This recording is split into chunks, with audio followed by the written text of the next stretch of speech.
A veces, en mi consulta, recibo a personas que llevan una vida aparentemente impecable. Comen bien, caminan a diario y se sienten con energía, pero de repente algo cambia. Puede ser una pequeña molestia al subir las escaleras o una sensación extraña al caminar por el parque que antes no estaba ahí.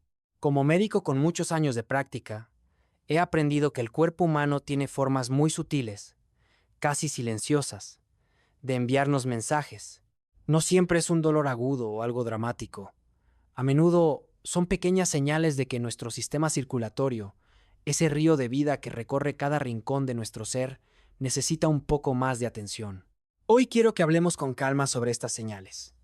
En mis décadas viendo pacientes, he notado que muchas personas ignoran síntomas importantes simplemente porque no se parecen a lo que vemos en las películas.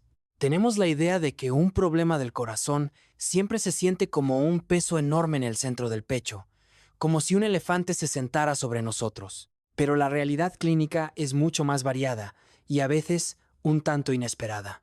Por ejemplo, es muy común que el malestar no se localice en el pecho. He tenido pacientes que llegan comentando un dolor persistente en la mandíbula o en el cuello, especialmente del lado izquierdo. Otros sienten una molestia que recorre el hombro y baja por el brazo. Estas son señales clásicas de que las arterias coronarias, que son los pequeños conductos que alimentan de sangre al propio corazón, podrían estar estrechándose. Lo que sucede a nivel biológico es que, cuando el flujo de sangre disminuye, los nervios envían señales de auxilio que el cerebro a veces interpreta como dolor en zonas cercanas. Es un efecto conectado que ocurre de manera natural cuando el tejido cardíaco empieza a esforzarse más de la cuenta. Algo que observo regularmente en mi práctica y que es fundamental mencionar es que las mujeres suelen presentar síntomas muy distintos a los de los hombres. Muchas de mis pacientes nunca sienten esa presión en el pecho o el dolor en el brazo. En su lugar, el síntoma principal suele ser la náusea o incluso el vómito.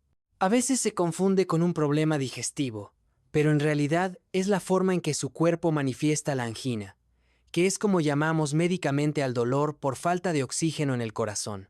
Esta es una de esas realidades que muchas veces no se explican en las consultas rápidas de rutina, pero que salvan vidas cuando se conocen. Otro indicador que veo con mucha frecuencia es lo que llamamos pesadez con el esfuerzo. No hablo de un cansancio extremo, sino de una sensación muy específica.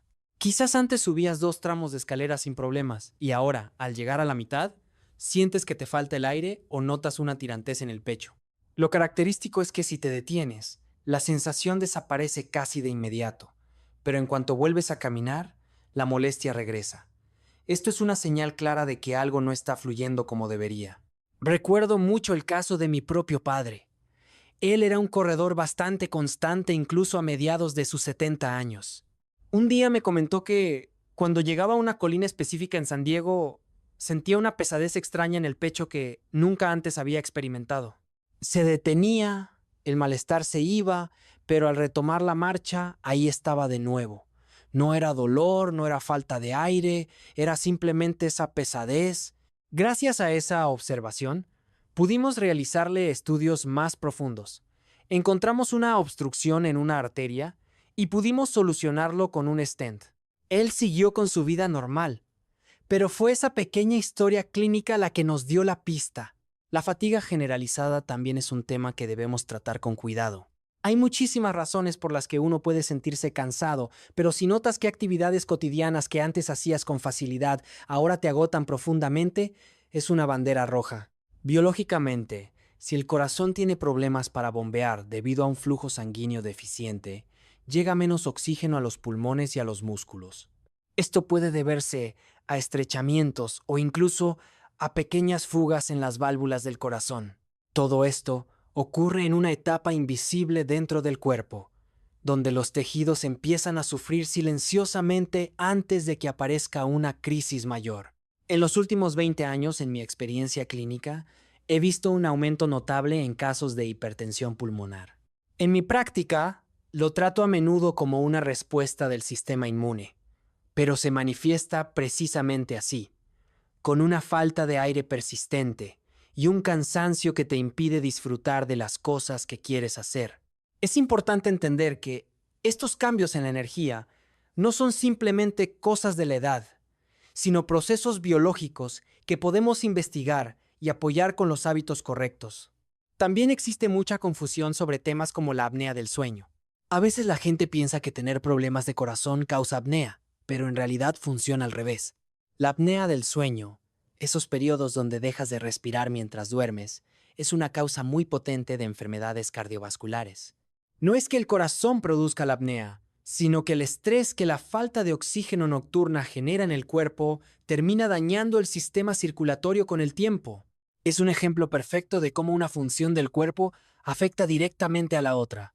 Otro tema que a veces resulta incómodo de hablar, pero que es vital mencionar, es la salud íntima masculina. Muchos hombres no conectan los problemas de erección con la salud del corazón. Sin embargo, la disfunción eréctil es a menudo una de las señales más tempranas de daño en las paredes de las arterias. Biológicamente, los vasos sanguíneos que permiten la función eréctil son similares a los que alimentan al corazón, solo que más pequeños. Si hay problemas de flujo en una parte del cuerpo, es muy probable que también los haya en las arterias coronarias. En mi clínica, tengo por norma no recetar medicamentos para este problema sin que el paciente pase primero por una prueba de esfuerzo. Es una advertencia que el cuerpo nos da. Si necesitas ayuda para que la sangre fluya en un lugar, es un recordatorio de que debemos revisar cómo está fluyendo en el órgano más importante de tu pecho. Continuando con esta charla, quiero hablarles de algo que a menudo se siente en las piernas, pero que tiene su origen en el mismo sistema circulatorio que alimenta al corazón. Existe una condición llamada enfermedad vascular periférica. Es un nombre técnico, pero en la práctica se siente de una manera muy sencilla. Son calambres, o una sensación de tirantez muy fuerte en las pantorrillas, o incluso en los pies cuando sales a caminar o haces algún esfuerzo físico. Lo curioso, y lo que siempre les explico a mis pacientes, es que funciona exactamente igual que la molestia en el pecho. Estás caminando, aparece el calambre, te detienes un momento, el dolor desaparece, y en cuanto vuelves a caminar, el calambre regresa. Es, por así decirlo, una angina de pecho, pero localizada en las piernas. Biológicamente, lo que ocurre es que las arterias, que llevan sangre a tus extremidades, están estrechadas. Dependiendo de dónde sientas el calambre, podemos tener una pista de dónde está el problema. Por ejemplo, si el dolor sube hasta los glúteos o los muslos, el estrechamiento suele estar más arriba, cerca de la zona abdominal o la ingle. Afortunadamente, hoy en día contamos con estudios muy sencillos y nada invasivos, como el ultrasonido, que nos permiten mapear esas arterias y ver exactamente qué está pasando sin causar ninguna molestia al paciente. Ahora, hay un tema que considero sumamente importante y que a veces se pasa por alto en las revisiones generales: la salud de las arterias carótidas, que son las que llevan la sangre directamente hacia el cerebro. Hay un síntoma muy específico que veo con regularidad en mi consulta y que tiene un nombre curioso: amaurosis fugax. Suena complicado, pero mis pacientes me lo describen de forma muy clara. Es como si de repente una persiana bajara sobre uno de sus ojos. No es borrosidad. Es como si alguien cerrara la cortina por unos segundos o un minuto, y luego la persiana vuelve a subir. Muchas personas cometen el error de ignorar esto, pensando que simplemente se les metió algo en el ojo o que están cansados. Sin embargo, en la realidad clínica, esto suele ser una señal de que un fragmento minúsculo de placa se ha desprendido de la arteria carótida y ha bloqueado momentáneamente el flujo de sangre a la retina. Es un aviso temprano que el cuerpo nos da antes de que ocurra algo más serio en el cerebro. También debemos estar atentos a otros cambios sutiles. Tenemos 4 vasos principales que llevan sangre al cerebro. 2 en el frente, que son las carótidas donde sentimos el pulso, y 2 más pequeños en la parte de atrás, llamados arterias vertebrales.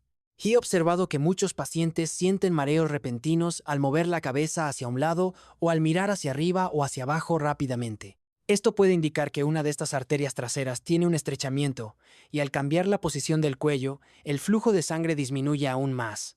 Incluso hay señales que se pueden escuchar. ¿Alguna vez has sentido un zumbido o un sonido de viento constante en un solo oído? Algunos pacientes me dicen que lo escuchan especialmente cuando apoyan la cabeza en la almohada por la noche. No es su imaginación. A menudo es el sonido físico de la sangre intentando pasar a través de una arteria carótida que se ha vuelto más estrecha. Es como el sonido de un río que corre más rápido cuando el cauce se achica. Estos son los síntomas que yo busco, y los que, cuando un paciente me los cuenta, me indican que debemos investigar un poco más a fondo. Ahora, hablemos de lo que suele suceder cuando vas al médico. Lo más común es que te pidan un perfil de colesterol. Pero, honestamente, después de tantos años de práctica, puedo decirles que el colesterol por sí solo no cuenta la historia completa. He tratado a muchísimos pacientes con niveles de colesterol LDL supuestamente altos que tienen arterias perfectamente limpias, y a otros con niveles normales que presentan obstrucciones severas. En mi práctica, lo que realmente buscamos son marcadores de inflamación. La inflamación es como el fuego que daña las paredes de tus arterias. Por eso, yo prefiero medir cosas como la proteína C reactiva ultrasensible, que es específica para el corazón, o pruebas que analizan qué tan activado o oxidado está ese colesterol. También utilizamos pruebas de estrés, como los escaneos nucleares, aunque hay que ser honestos y reconocer que estas pruebas no son perfectas y pueden no detectar un problema en un porcentaje pequeño de casos. Afortunadamente, la ciencia ha avanzado mucho. Hoy en día, mi prueba de elección para tener una imagen definitiva es la angiografía coronaria por tomografía computarizada, especialmente una versión que utiliza inteligencia artificial para mirar debajo de las áreas calcificadas. Es un estudio mínimamente invasivo, que nos da una imagen en 3 dimensiones de lo que realmente sucede dentro de las arterias. Es como encender una linterna en una habitación oscura. De repente, ya no estamos adivinando, sino viendo la realidad. Como médico, mi consejo siempre es el mismo: escucha a tu cuerpo. Estas pequeñas señales, la pesadez, el mareo, el calambre al caminar o el zumbido en el oído, son oportunidades para actuar a tiempo. No necesitas equipos especiales, ni procedimientos dolorosos para empezar a prestar atención. Muchas veces, con solo ajustar pequeños hábitos diarios y realizar los estudios adecuados, podemos proteger este sistema tan vital que nos mantiene en marcha. Recuerda que la medicina más poderosa es la que se aplica cuando todavía nos sentimos bien, para asegurarnos de seguir así por mucho tiempo.